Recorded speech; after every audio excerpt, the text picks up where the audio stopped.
I am today announcing my candidacy for the presidency of the United States. The most important words of my life. I'm here tonight. I stand before you today to declare that I am a candidate for President of the United States of America. I am running for President of the United States. I officially announce my candidacy for President of the United States. I'm running for president. I am officially running for President of the United States.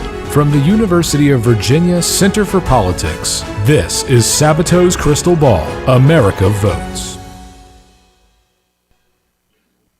Welcome, everyone. I'm Larry Sabato, Director of the Center for Politics at the University of Virginia. I'm joined by our Managing Editor of the Crystal Ball and many other titles, Kyle Condick. And we're delighted you could join us for the third edition of the Video Crystal Ball webinar, which will continue all the way through the election. I should put a period, all the way through the election, maybe up until Christmas. So we hope that everything is over by then and maybe sooner if we're very, very lucky. But we'll be with you the whole way, and we hope that you'll be with us the whole way. I'm going to toss it to Kyle to begin with, and then we've got some questions and a terrific guest that we have today as well. Kyle, take it away. Thanks, Larry. And it's Thursday, September 3rd. We're recording this in the morning. Before we get started on the election, we just wanted to share with you a new trailer of our three-part documentary series called Dismantling Democracy that we produced with Virginia Public Media. We showed a trailer a couple weeks ago, and we've got a new one now. So next week, particularly if you're in Central Virginia, episode 1 of the three-part series is going to be on VPM on Tuesday, September 8th at 8 p.m. And then the next two episodes are going to be the same time the following 2 weeks. And so let's play the trailer.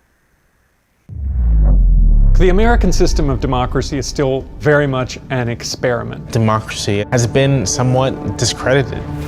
That system, it is the most successful democratic system the world has I think, ever seen. I experienced the American dream. There's no other country in the world that I could have created from nothing where I am today. This isn't the land of the free. That hasn't been the experience of many people. There is an existential threat in the world right now. We're facing one of the great ideological battles of our time. Global democracy really depends on a strong American democracy. The way that democracies die today is not the way it died 50 or 60 years ago. We usually think of a violent takeover, seizure of power. Today, the dominant way in which democracies die is much more subtle. Really, populists rise to power through election. It's not easy. Democracy is hard. We have to fight for it every day. We have to pay attention. We have to take a stand. We cannot assume someone will do it for us. We're beginning to look like a little bit of the America of the Hunger Games. If we're not all in this together, our democracy may be at risk. Join us for this three-part series. Part 1 examines domestic threats to our democratic system. Part 2 looks at the declining state of democracies around the world. Part 3 attempts to find solutions to preserve democracy for the next generation. If this system continues without reform, I think there is a very real possibility of violence and potentially a split in the United States.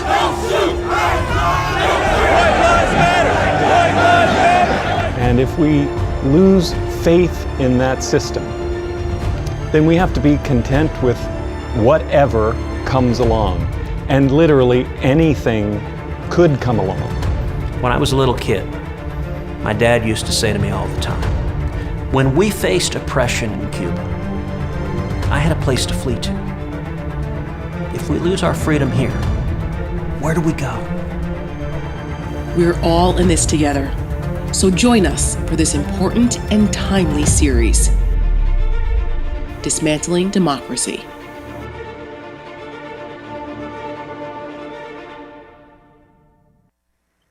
And so again, just check your listing for your local PBS station. And in Central Virginia, it's going to be on next Tuesday at 8 p.m. Remember, if you're following us on YouTube, please subscribe to our YouTube channel, UVA CFP.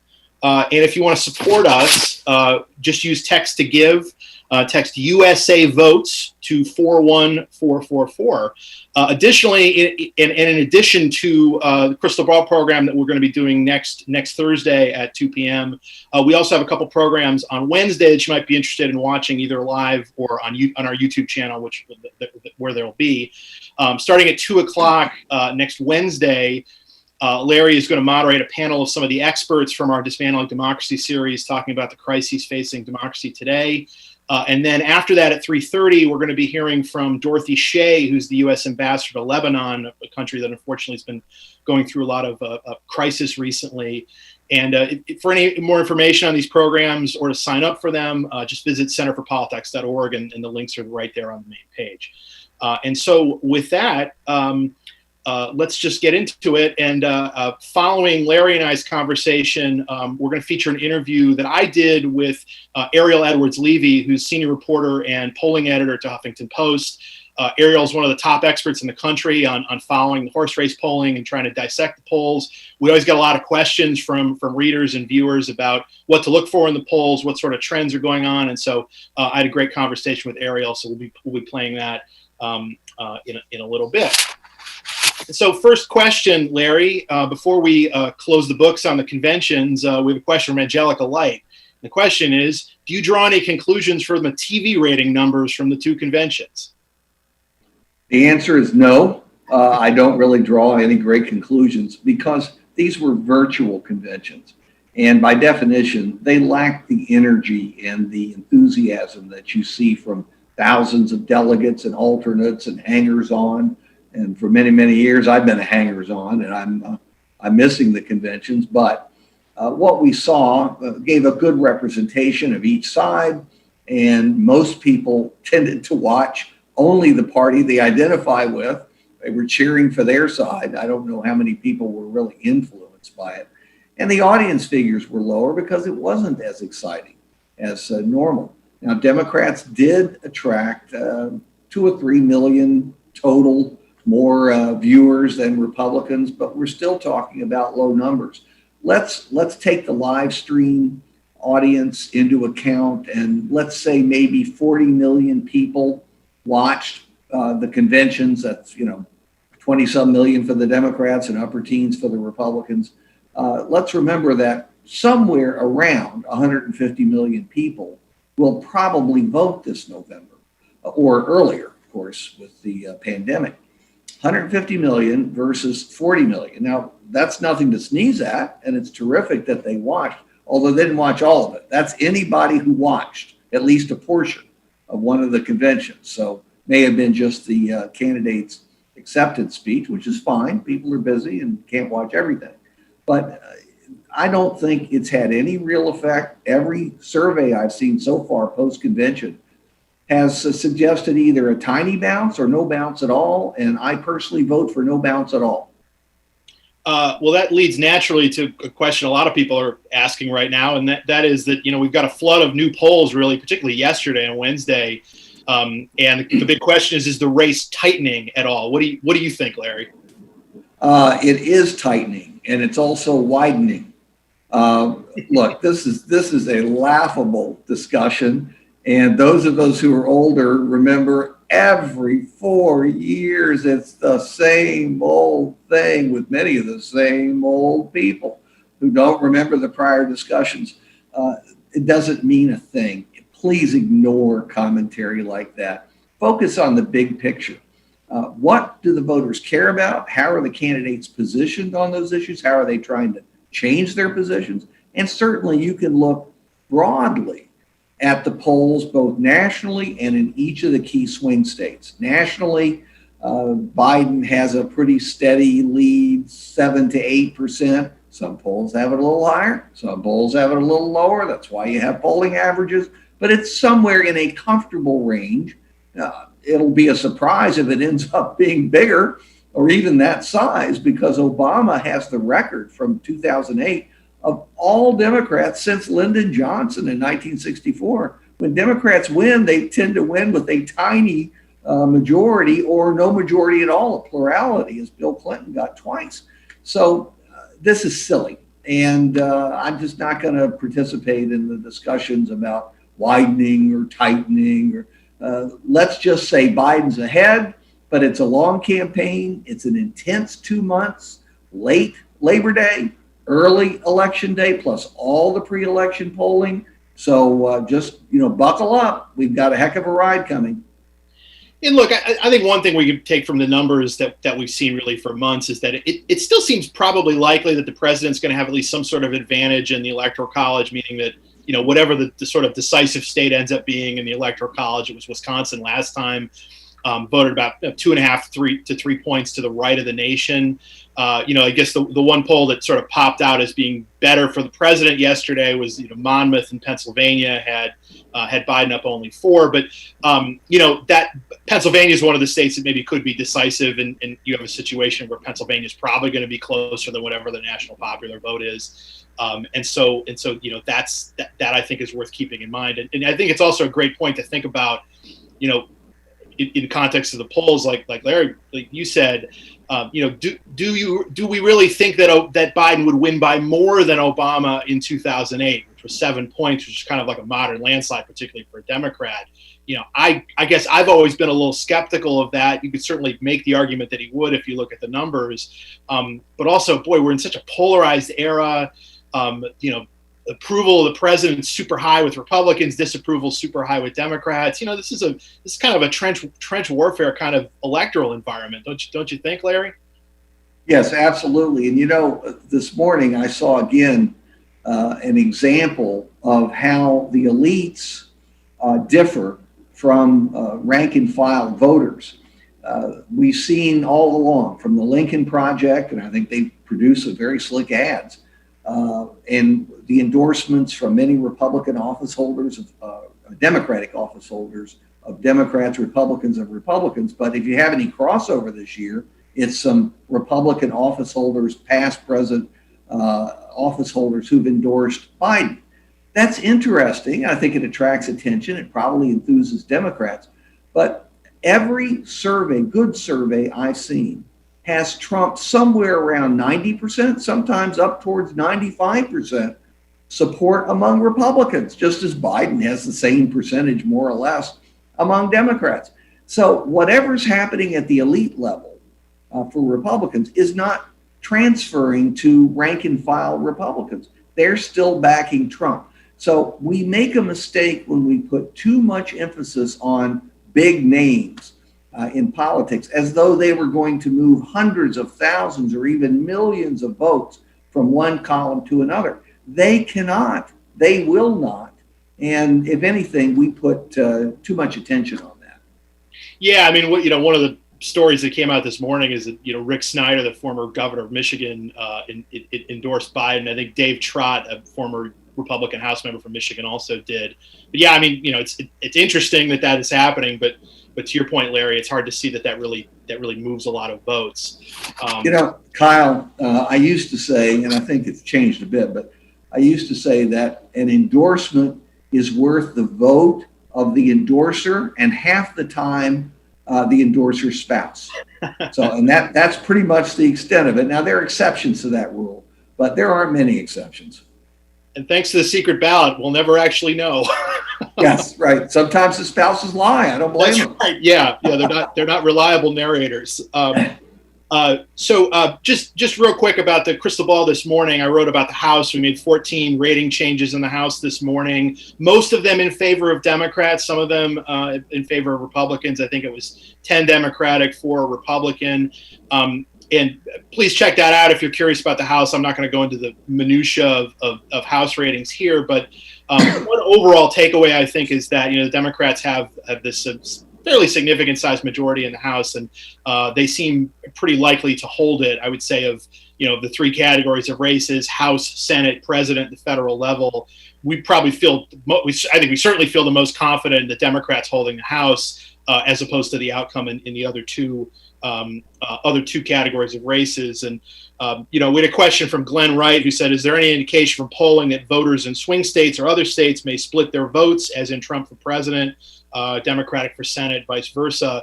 And I would say there is some evidence of that at the House level in particular, but also, one of the surveys that came out yesterday showed what a lot of surveys have shown, that Fox News in Arizona had Biden up by 9 points there, and Mark Kelly, the Democrat running for Senate, up 17 points in the Senate race over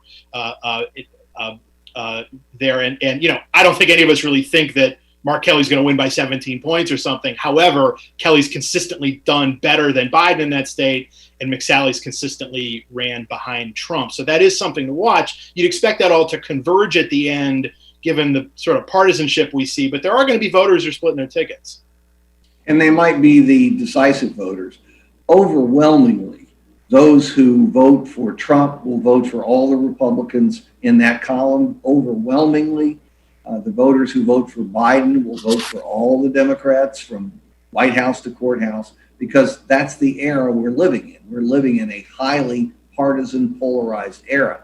But that 1 or 2 or 3 or 4% that will go back and forth between the party columns can make the difference, because the close races often are decided by very small margins. Arizona may not be one of them, although I do think the margins in the Fox poll struck me immediately as being exaggerated.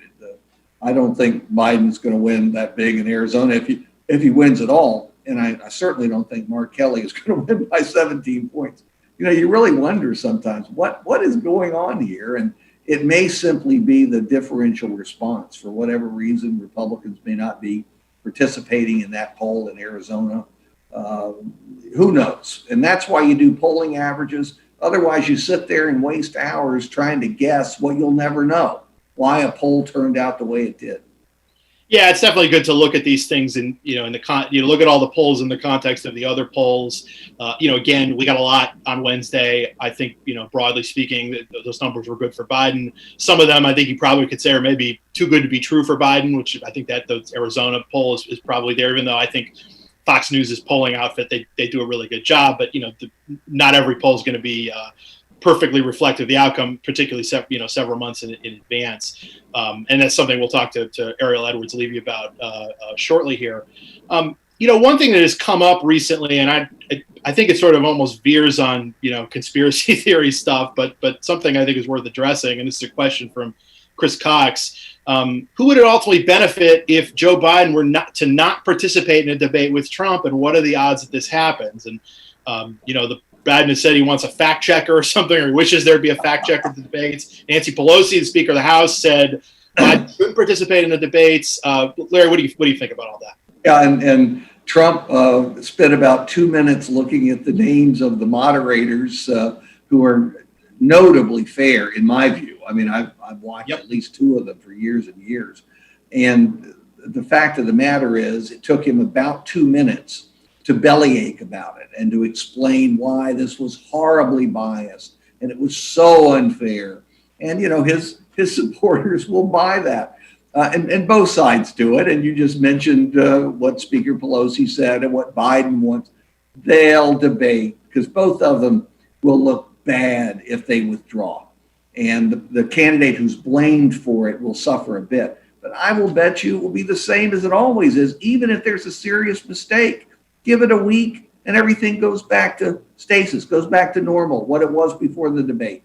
So relax about the debates. It's a great way to learn about the candidates and their positions on the issues, probably learn some misstatements and non-facts, but it's not going to change the outcome. At least 99 out of 100 cases, it won't change the outcome.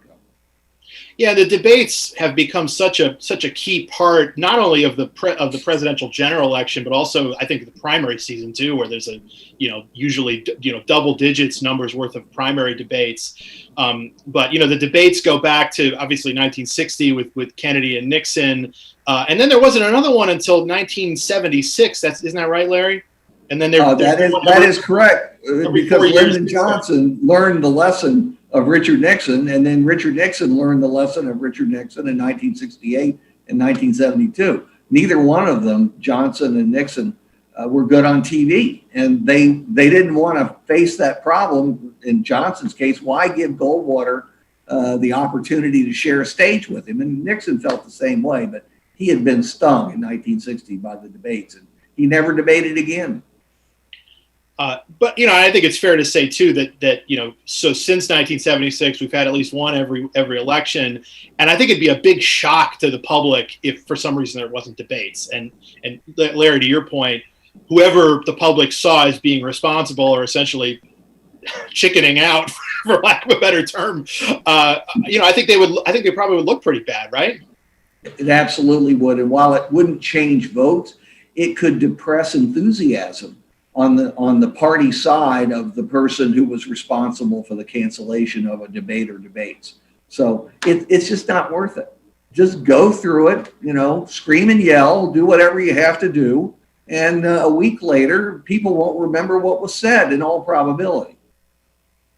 And finally, and then we'll get to our interview with Ariel Levy. We got a final question about one of the big elections this past week, and that is, Joe Kennedy lost a Senate primary in Massachusetts. I believe it's the first time that the Kennedy has actually lost a primary in that state in the many decades that the Kennedy's been part of public life. Larry, you've followed the Kennedys really ever since you were a child, and have written a book about the Kennedys. What was your reaction to that result?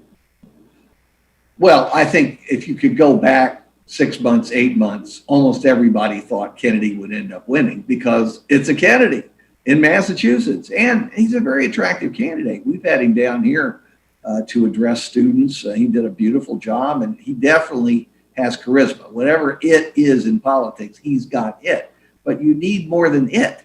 You have to have a rationale for your candidacy. And basically, Joe Kennedy's rationale was, I want to be in the Senate. And that's not enough. That's not enough. Plus, the left came in for Senator Markey, who won renomination and therefore re-election. But I'll predict to you, Joe Kennedy will be back. He's only 39 years old. As I said, he's very talented. He will make a comeback. Americans love comebacks. And next time he'll have a rationale. He'll be more careful and have a rationale. I have to say, though, people are so quick to make permanent judgments.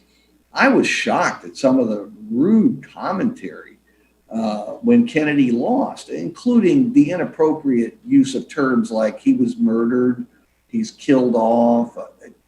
Really insensitive, folks. Really. I know we live in insensitive times, but there are limits. Everybody knows what happened in the 60s. Don't tell me you were too young. There actually is another, I guess, sort of extended member of the Kennedy clan that's on the ballot this year. Amy Kennedy is running against party switcher Jeff Van Drew in New Jersey's 2nd Congressional District. She's a Democratic candidate. Van Drew, of course, is a Republican who spoke on the final night of the Republican convention. Speaking of, people who are sort of parties highlighting crossover party switchers, but she's also an interesting candidate to watch, and that actually seems like a pretty legitimately close race. But I certainly agree that Joe Kennedy will be back. Ed Markey winning that primary, I agree. I thought it was really impressive. I thought he ran a great campaign, and really. And 55-45. Yeah, I mean, it really. Against, Kennedy in Massachusetts. Come on, that's very impressive. Yeah, but it's when all things are said and done, it's one race on one day in 1 year under particular circumstances that may not be duplicated. Probably won't be duplicated. Yeah, and actually, in that race, the polls really were pretty good. I mean, there was a raft of polling right at the end that had Markey clearly leading by 5-10 points, which ended up being right. Which I think is a perfect segue to my conversation with Ariel Levy. Again, she's the senior reporter and polling editor at the Huffington Post. Thank you for having me. So first of all, and we're recording this on Wednesday afternoon when there are lots of polls coming out after the conventions. Have you seen anything sort of stood out to you in the polling we've got since the close of the Democratic and Republican conventions? I think, having just taken a very quick look, what we're seeing is not any intimation that the race has dramatically changed forms since the convention, which I think is sort of, along with expectations. But things seem to be, generally speaking, in the same state that they were beforehand, which is that Biden has a solid, not insurmountable, but a solid lead. Gotcha. You wrote a piece maybe about a week ago. Then the headline was, "How well can polls predict who will win the election?" So let me just ask you that question. At this point, particularly, how well have the polls historically done, and what do they tell us with a couple of months to go here before the election? Yeah. So what historical precedent tells us is that this is sort of a key time in the election cycle. The conventions, you often, not so much recently, will see convention bounces, the race changes shape a little bit, and then a lot of the time, after a couple of weeks after the conventions end, you see the race sort of starting to solidify into close to its, final form going into the fall. And of course, that doesn't mean there's not going to be any, October surprise. In 2016, we saw a huge number of late deciding voters. So you could still see something like that, although this year there are fewer undecideds or people saying that they're going to look at a third party candidate. But, generally speaking, this is the time when people sort of start tuning in and the race sort of begins to look more like it's going to when people are actually voting. And so this is a time where you can say, okay, the polls have reasonable amount of predictive power. They're not perfect. They're not, a guarantee of what's going to happen, but they give you a pretty good idea that the person who's ahead at this point tends to end up winning. And, sort of ironically, maybe, there is a lot of uncertainty about the level of uncertainty that I think we should expect this year. There are reasons that you could think of why this year obviously might be a little more volatile than usual. The pandemic, obviously. What shape that's going to be in, what shape the economy is going to be in. So we'll see how that goes. On the other hand, we have seen in the past couple of cycles that races tend to sort of become stable a little earlier. Voters are deciding earlier and sticking with that. And there's not so much of the sort of volatility that you saw sometimes around conventions. We've seen smaller bounces on that lately. People are also voting earlier in some cases. And those people might not be, swing voters, but it is notable that election day is now more election weeks or election month.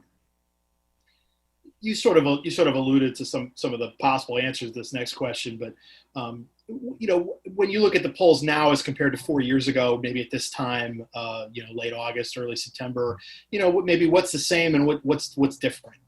Yeah. So I think a couple of differences to highlight is, first of all, just Biden's lead has been generally stronger than Clinton's was at this point. And it's also stabler. It's not, sort of reacting as much, going up and back down. It's been in a fairly, constant position. And, it's varied by a couple of points. But, there has not been a moment where Trump has suddenly taken the lead. So far this cycle, we've seen a pretty stable edge for Biden. And the other thing is, and I think you actually pointed this out at one point, but, when looking at sort of under the top lines of polls, you see that there are fewer voters who haven't made up their minds yet. There are fewer voters who are saying, well, maybe I'll look at a third party candidate. They have a lot less name recognition this time around. And I think one of the main differences is that we have a sitting president this time. There's an incumbent, and that makes, especially with somebody like President Trump, this is to a very large degree a referendum on the incumbent. And I think that changes the tenor of the election and sort of the tenor of people's decision making.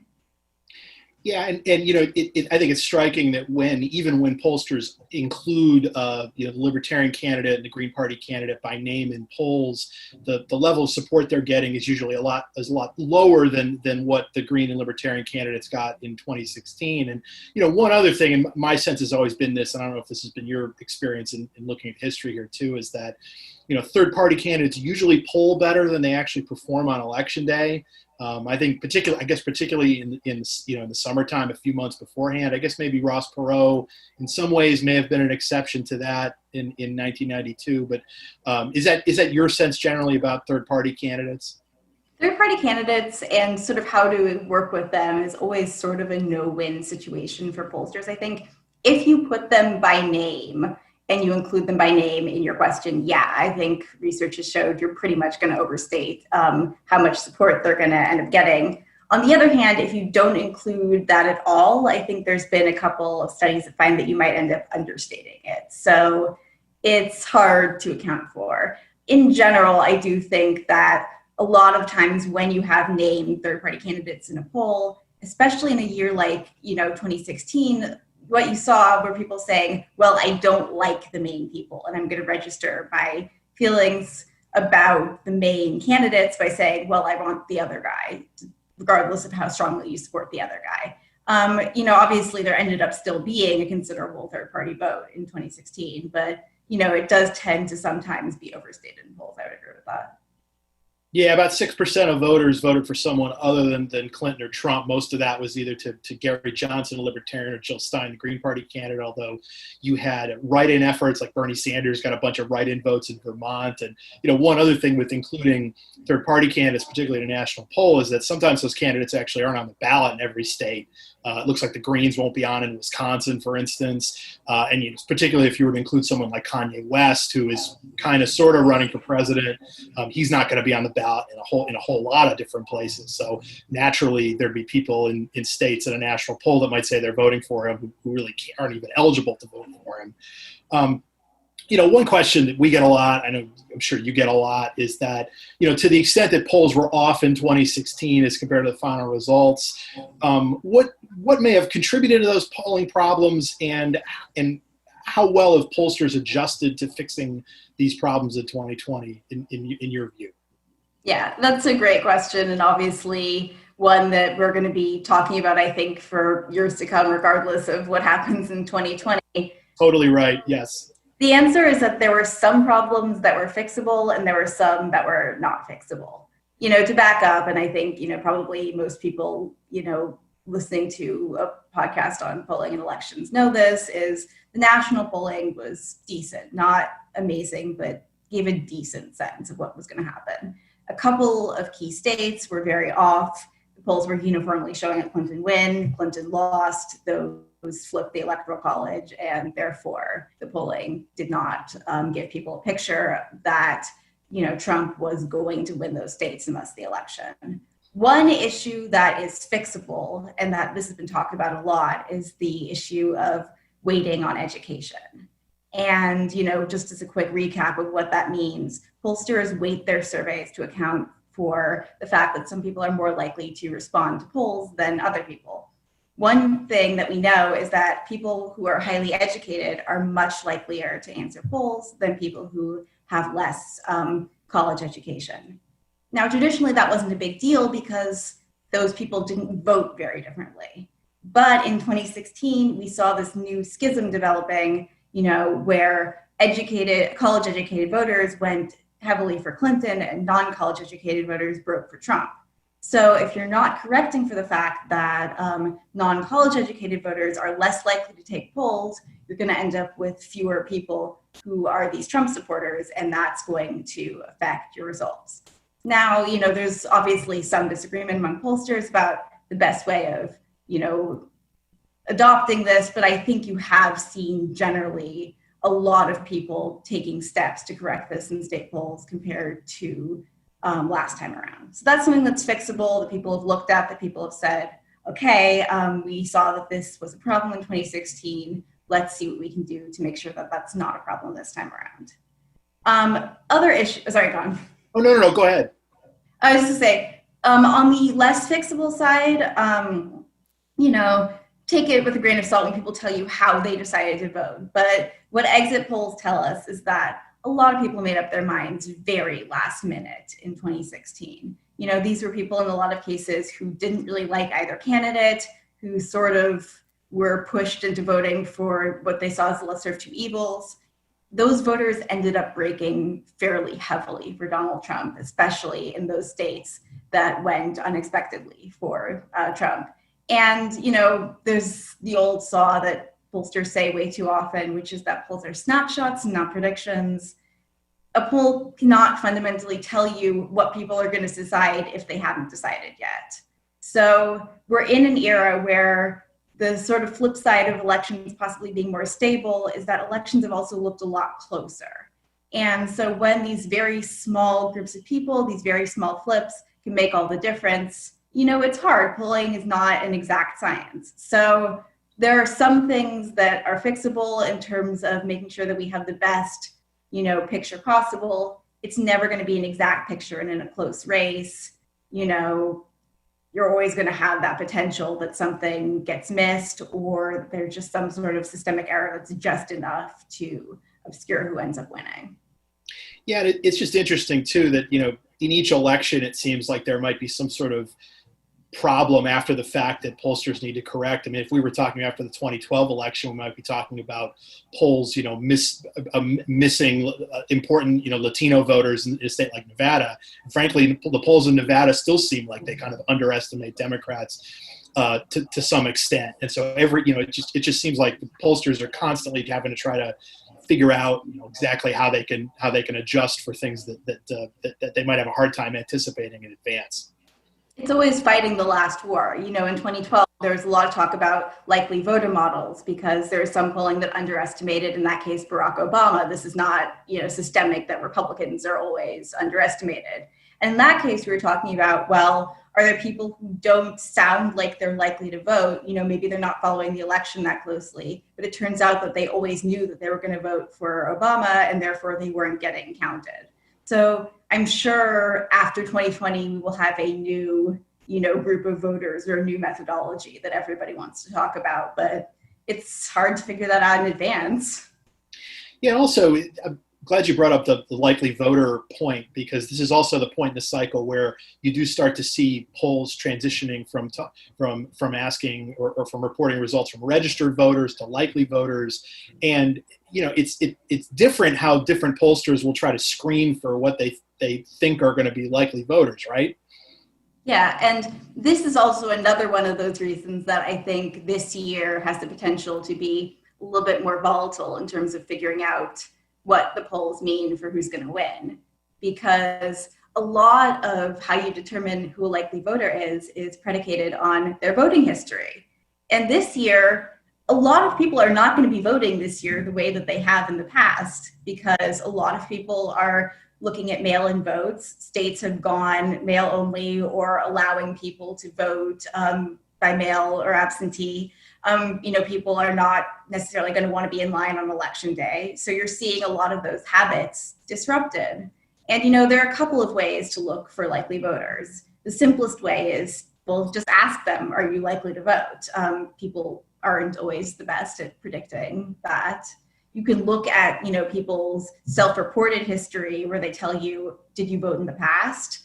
You can ask people questions like, how closely are you following the election? How excited are you about the election? Gallup used to, I don't know if they're still doing it, ask questions about whether people knew where their polling place was, things that sort of tried to get at, whether people had made plans around voting.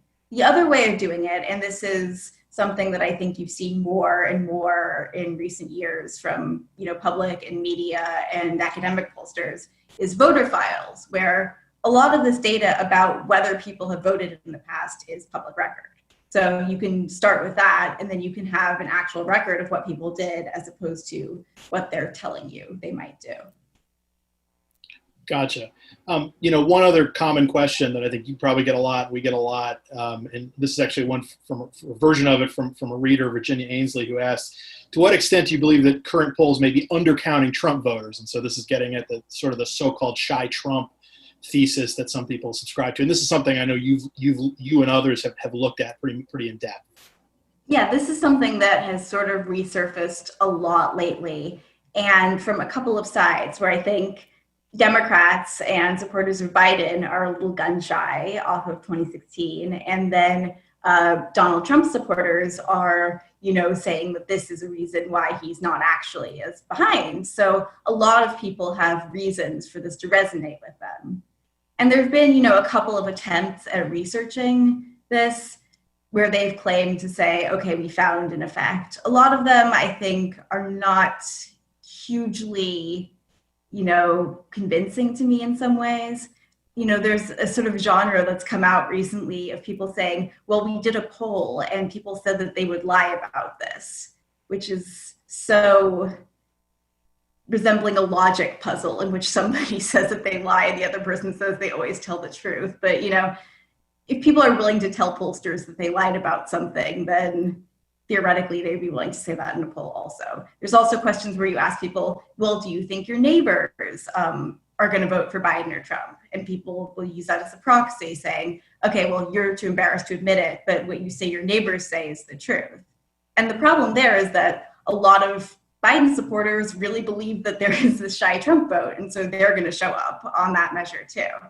So, to get back to the question a little bit, there's been a pretty substantive review of the evidence looking at 2016, and it's hard to prove a negative, but a lot of what you would look for isn't there. A couple of things. One, if people were, there's this concept of social desirability bias, where you don't want to tell the pollster that you support Trump because you think that they'll look down on you for it. So you say, I'm undecided, or you say, I'm voting for Biden, or you say, I'm voting for a third-party candidate. Theoretically, if it's embarrassing, you would expect that in 2016, Trump would have done better on automated polls where you're pressing a button or answering, a recorded message, than ones where you're talking to a person. That didn't seem to be the case. You'd expect Trump to do better online than in live caller polls. There are a couple pollsters who actually did experiments testing that. They found a very small effect in one case and not really an effect at all in other cases. The things that people were less likely to tell another person were things like, how happy are you with your life? Or are you having financial troubles? Things which just sort of makes sense why people wouldn't want to say that to another person. Another thing that you looked at is that Trump didn't do worse compared to his polls in 2016 than other Republicans did. And so we know that there is not a systemic polling bias against Republicans. Again, in 2012, Obama did worse in the polls than he did in the actual election results. So if there was something specific about Trump, you would expect to see, okay, he's going to do worse in the polls than other GOP candidates, and that wasn't something that we saw happen. And so I think that the social desirability bias idea, there's just not a lot of evidence, and it doesn't show up in places where you would expect that evidence. The other potential factor is non-response, which is they're just not answering the phone. They're not lying, it's just that they're not even talking to pollsters. And we do see issues with non-response occasionally around conventions. One of the theories about convention bumps is that some part of that is actually just people being more likely to take polls in the aftermath of their party's convention. So it's not a change in attitude, it's just a change in who's picking up. But we have not seen, and people have looked for this also, there does not seem to be a sustained pattern of Republicans being less likely to take polls. So that doesn't seem to be, at this moment, a huge problem for surveys either. Yeah, I guess one way of maybe thinking about it is that, we talked earlier about the education weighting problems or lack of doing that, and that could maybe make a poll seem more Democratic than it is. Maybe the quote shy Trump vote is really just the overlooked Trump vote in terms of a lack of education weighting, and therefore you're maybe presenting an electorate that might be a little too Democratic, but it's not the same thing as a Trump voter deliberately lying to a pollster, which is, I think, what the shy Trump vote theory is sort of suggesting. Yeah, and I mean, it's one of those theories that has had legs where the idea, I think, makes sort of sense at an intuitive level, but it's just something that we haven't seen a tremendous amount of evidence for. And there are places where you would expect to say, okay, we can look and see that there's evidence that this is happening. And, there's somebody did an experiment where there's something called an unmatched count, which is a sort of fun little survey technique where you give people a list of items and you don't say, okay, don't tell me which of these you agree with, just tell me how many of them you agree with. And then you put the controversial statement in one list, not in the other list, and you compare the number of statements people agree with, basically. So the idea is people can agree with the statement without having to actually say that that is the statement they agree with. And they tried this so people could theoretically say they supported Trump without actually admitting it outright. And this didn't show any effect either, which, it's been a lot of different ways of looking at it, a lot of different possible red flags. And at best, I think you're finding very weak evidence that this is a main problem for polling. It is also interesting, and this doesn't necessarily have anything to do with polling, but, we have this supposed shy Trump effect on one hand, but then also one of the great indicators or supposed indicators of Trump support is like extremely boisterous public support for him, be it going to rallies or, homemade signs, which is definitely something you saw. And if you wanted to use that as sort of a shorthand for enthusiasm for Trump, it actually wasn't that bad of an idea in 2016. I guess we found out in hindsight, but it is kind of interesting that you could argue that those two sort of diametrically opposed ideas could be both working, I guess, in favor of the same candidate. So I don't know. I just sometimes think about that. But last question, and again, really appreciate your time. Do you have any suggestions for polls that you follow that you think are the most credible, or alternatively, what should consumers of polls be looking for to determine whether a poll is high quality or not?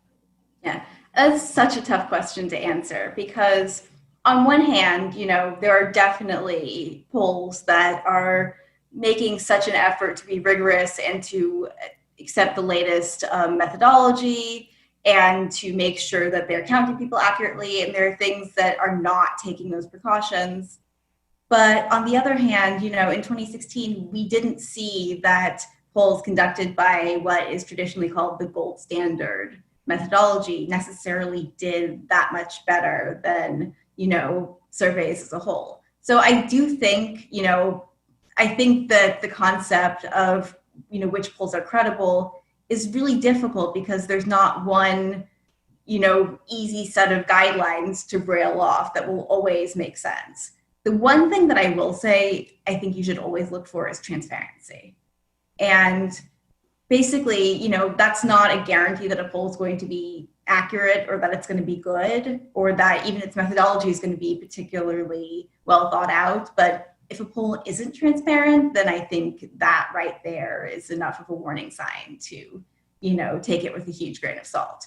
Pollsters who know what they're doing in general really like talking about what they're doing. And, if you look at people who are serious about this, they will be happy to share information about, okay, who are we polling? How did we get them? How are we making sure that they represent the group that we're trying to gauge the opinions of? And so, I think that looking for that methodology, looking for people who are willing to discuss their weighting, the assumptions they're making, their turnout models, that's a good sign that people are engaging seriously. Beyond that, I think there's value in just don't get hung up on one survey. There's a basic sort of set of criteria I think that a poll needs to meet before you take it seriously at all. It needs to be transparent. It needs to be, not just calling landlines. It needs to be thinking about weighting issues, things like that. But once you get past that sort of base guidelines, even good polls still have margin of error and still have sampling error and still have other causes of error. And, I think the best thing that you can do in terms of not driving yourself crazy in an election year is, today we saw a huge number of polls.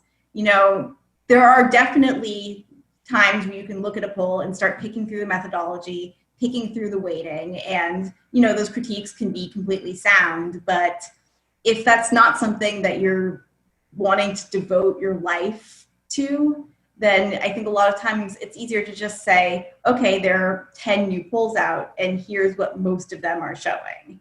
That's not a guarantee that it's going to be right. The conventional wisdom is not always correct, but when you see a lot of polls showing the same general picture, that does give me a reasonable amount of faith that they're all starting from different assumptions, different methodology, and ending up in sort of the same place. That's usually a good sign that things are sort of stable and that you're getting a good picture of the race. So don't get hung up on one, any specific survey because there's always going to be volatility and variability. Ariel, that's a great way to end, I think. So thanks for coming on. And do you have anything you want to plug? We're going to be doing a bunch of polling coming up in for the election. A lot of it's going to be not just horse race stuff, but, sort of trying to look at where voters are right now, what they're thinking about. And, I hope people will read that. But thank you so much for having me on. It's been great. And you can find Ariel Edwards Levy's work at the Huffington Post. She's also active on Twitter, where she competes with my colleague Miles Coleman to make election puns. So she's very good at it. So thanks, Ariel. We appreciate it. Thanks so much. Have a good one. And thanks for tuning in this week. We'll talk to you next week.